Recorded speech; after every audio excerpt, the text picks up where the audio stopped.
Hello manga and anime lovers, I'm Branch1. You can call me Branch, and today I'm going to be talking about the penultimate episode of How to Become Ordinary, Season 2, Episode 11. And oh boy, everything happens on this episode. In fact, so much happens that the first half of the episode is basically irrelevant to talk about because it's all build up for the second half. And all the mystery that they build up in the first half is it's all answered. Everything gets answered in this episode. And as I suspected, I gotta hand it to me. Even though I didn't figure anything out, I sussed a lot of stuff out. All that stuff about the hospital, it mattered. It mattered. Everything mattered. The doctors mattered. The way they treated Koboto mattered.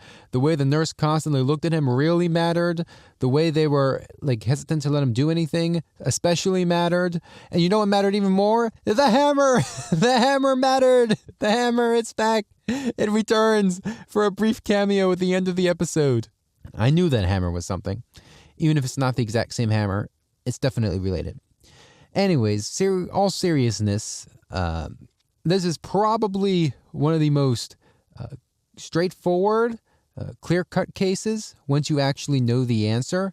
Like a lot of the cases in the show are either a little bit convoluted, they're either very convoluted or they're so simple that you could have figured it out if you weren't so busy trying to make up a story in your head because you expected it to be more complicated.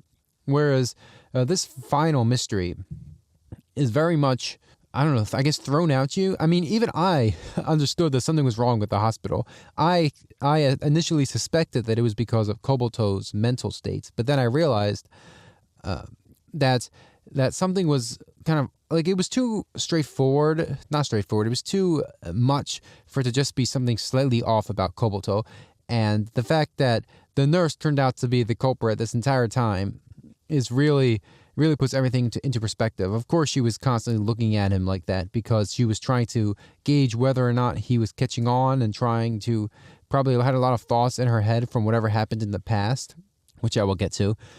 And the other doctors probably did not understand why Koboto was constantly going to sleep and was constantly out of it because he was being drugged, apparently. That is why Osanai was telling him to water the flowers because the water had drugs in it and the flowers were dying because the water was killing them. Now it all makes so much sense why Osanai was not coming to see him in person and why she was sending, I guess, gifts or overnight, giving him little pieces of paper with coded messages on them. It turns out the little wolf plushie she gave him actually no, it did not have anything in it. I slightly suspected that it had a listening device about halfway through this episode because Koboto kept talking to it, and I thought, oh yeah, that's something Osanai would do. And Koboto thought that too, but apparently it was the chocolates this whole time. And not only that, there were 2 boxes of chocolates. The chocolates that I was praising so much either the last one or the one before that. It turns out they were way more important than just showing time. In fact, it may have been, at this point, it's been way more than 2 weeks. Because those chocolates did not go fast enough. And I had the thought this episode, I thought, man, it's taking him a long time to eat all of these chocolates. And now it makes sense because there were actually 2 things of chocolates. And Koboto didn't notice because he was being drugged and he was woozy the whole time. It's just everything really just comes together. This is probably, I want to say, the best mystery in the show. I'll have to wait till the conclusion because we still haven't figured out the past yet, even though I have a pretty good idea of what's going on. But it definitely comes together so cleanly, unlike the last one where it was a bit anticlimactic because it was like, okay, this guy who didn't really have any, we didn't know enough about the culprit to actually make a conclusion, and we didn't know enough. It focused too much on the side characters, which is kind of the point of the last arc, was to develop the side characters, but they ended up not really mattering so much.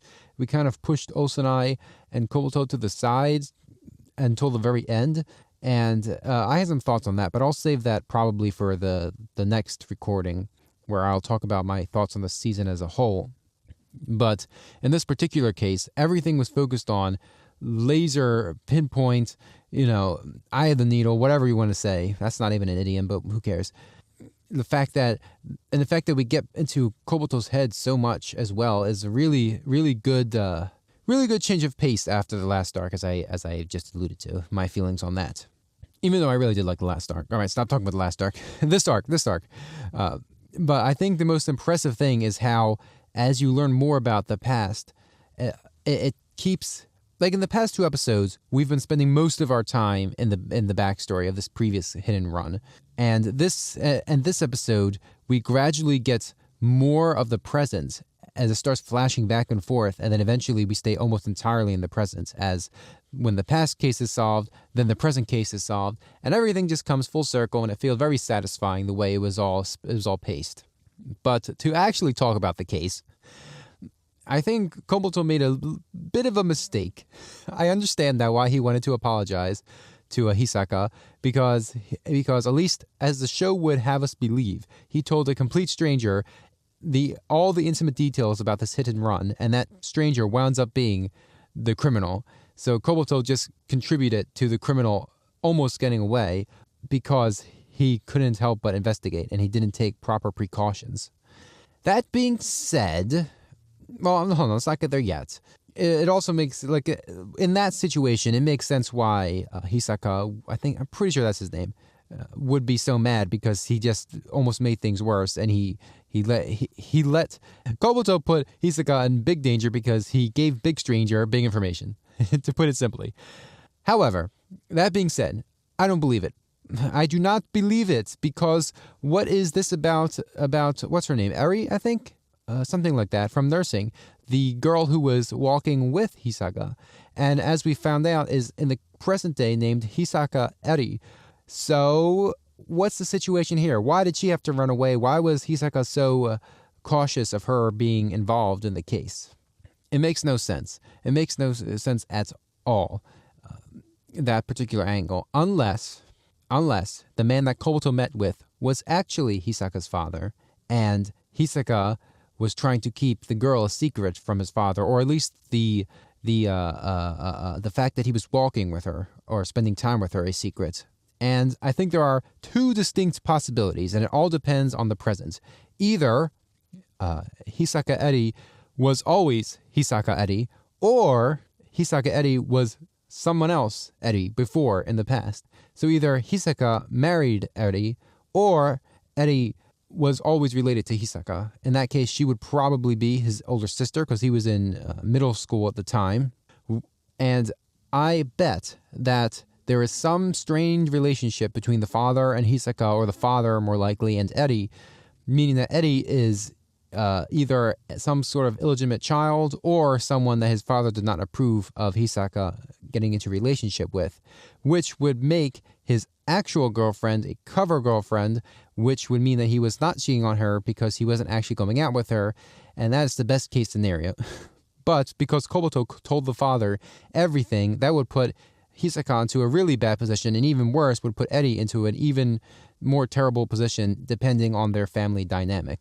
That's about all I can gather from right now, but the fact that Eri went so far as to either purposefully or on the spur of the moment hit Koboto with a car means that Koboto really put some stuff into motion that day that did not turn out well. And considering that the rumor is that Hisaka literally committed suicide, yeah, I can see why she might be so mad. However, that being the case, I'm not sure what her end goal was.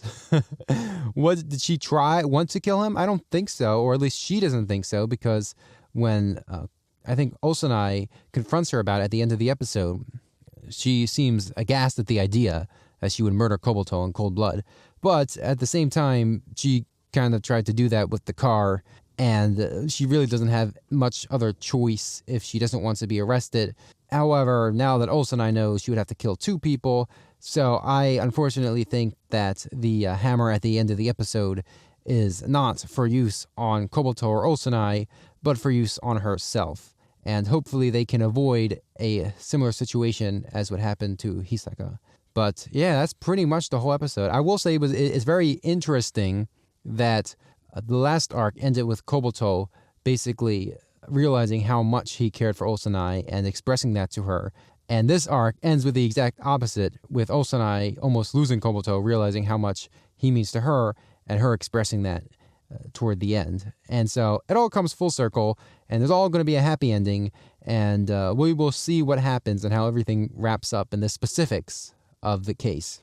But yeah, that's pretty much all I have to say on this episode. I probably forgot a couple things, but it was really a really good case. Everything leading up to the conclusion was really good, and I'm hoping that they don't make it anticlimactic in the next episode, because that scene of them being confronted with the nurse was really well done, and probably the most tense scene aside from when Osanai was kidnapped in the previous season. But even that scene wasn't super tense because we know Osanai put herself in that position. Whereas in this position, they are both completely helpless, because I'm sure, despite how feisty she is, Osanai is not a physical brawler. Although I will not put it past them to have made preparations for this, and they were just caught off guard too soon. All right, anyway, I'm going to stop talking now before I go on further about unrelated things. So thank you so much for watching, and I hope to see you in the next one. So long.